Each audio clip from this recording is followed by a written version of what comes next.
जय श्री कृष्णा, राधे राधे दोस्तों। आज खड़े हम इगलास वाली सड़क पर और हम जा रहे हैं रायतपुर। रायतपुर में एक संतोष भैया हैं, वो हमारी वीडियो को ज्यादा से ज्यादा लाइक शेयर करते हैं और वो हमारे फॉलोवर हैं। उनकी कॉल आई, भैया हमारे यहाँ प्रोग्राम है आज और आप आना जरूर है, तो हम उनसे मिलने आज रायतपुर जा रहे हैं।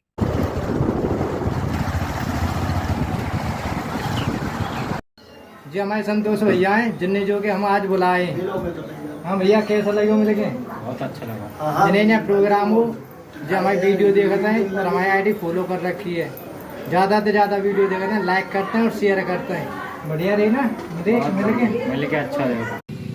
दावत भैया के यहाँ बहुत ही स्वादिष्ट है, पर वहाँ में रायता तो बहुत ही स्वादिष्ट हो, क्योंकि हाथरस पास में आ रही है, तो वहाँ में ना ओरिजिनल हींग डारी।